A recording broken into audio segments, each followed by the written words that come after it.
چې ما درته ویل چې مور درې قسمه حق پر پلار باندې زیات هم پسې لري.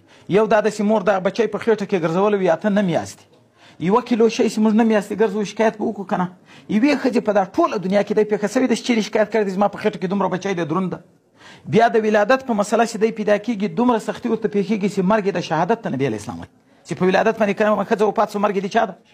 یوې ښځې په دا ټول عالم کې دا شکایت کړی دی چې په ما دومره سختي تېره سوه په ولادت کې.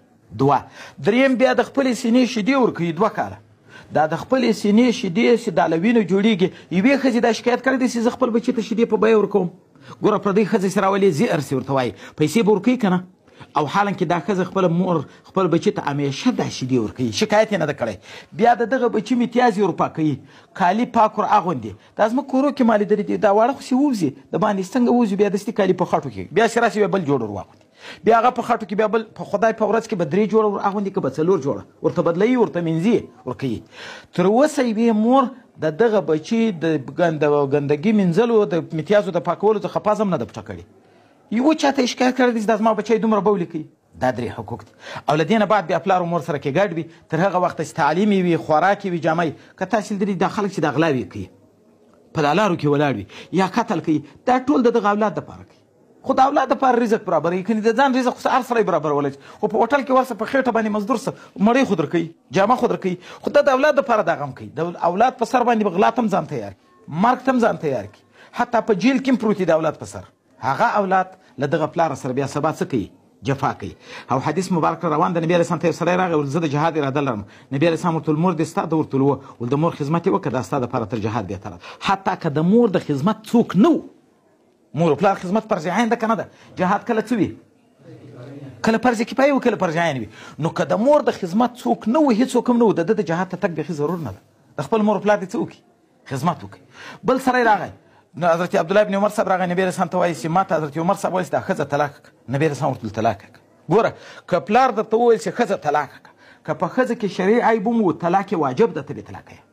که شرعي عیب نه و خو بیا څوک ده؟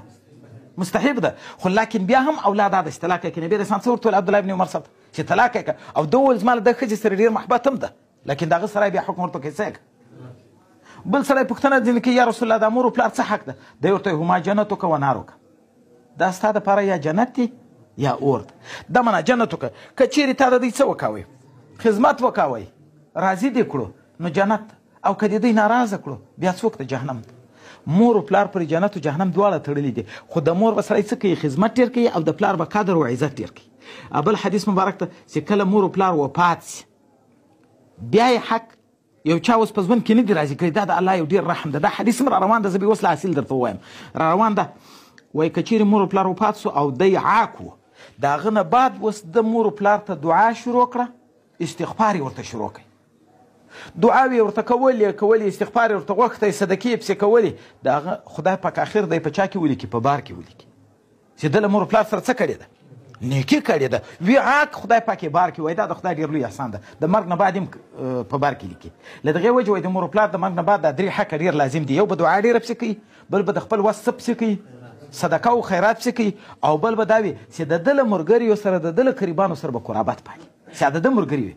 او دا حدیث هم را روان ده. نبي علیه اسلام وایي چې د چا مور و پلار دواړه ژوندي وي دی له دواړو سره نیکي وکړي په دا شپه کې. سهار ته ده ته 2 دروازې د جنت خلاصې وي.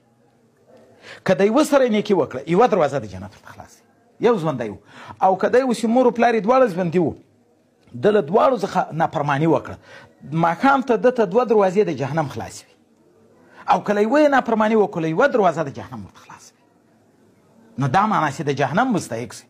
او دا حدیث هم را روان ده. نبي علیه اسلام مبارک وایي دا نن سبا کې ده چې پیغمبر علیه اسلام وایي چې څوک د مور و پلار و مخ ته په نظر د شفقت وګوري خدای پاک د یوه حج ثواب ورکوي. صحابه کرام ویل سبحان الله د حج ثواب؟ ده ورته ویلو که په ورځ کې 100 واره ورته وکاتو د 100 حجو ثواب خدای ورکوي. په نظر د چا ورته وکاتو؟ د شفقت او د مرحمت. د الله رحمت خو تر دغه واسعه ده. نو یو دا ځای ډېر پکار ده سړی د مور و پلار ډېر رعایت کوي. او که ګټه کوي ځان ته خو د آخرت ګټه ده، دعا ده. ترله زموږ یو خلیفه صاحب هغه به ویل، عبدالخالق خلیفه صاحب هغه به ویل زه چې کور ته راځم میوه راوړم، بیا د کور میوه عامه راوړم، مور ته 1 مڼه جلا راوړم. بیا ورته وایم چې مور یې دغه میوه ده د ټول کور خو د دې مرګ پکې ده، دا 1 مڼه مې تا ته راخیستې. ګوره 1 مڼه. دا وایي دومره خوشحاله چې دعا راته وکړي په هغه ځای.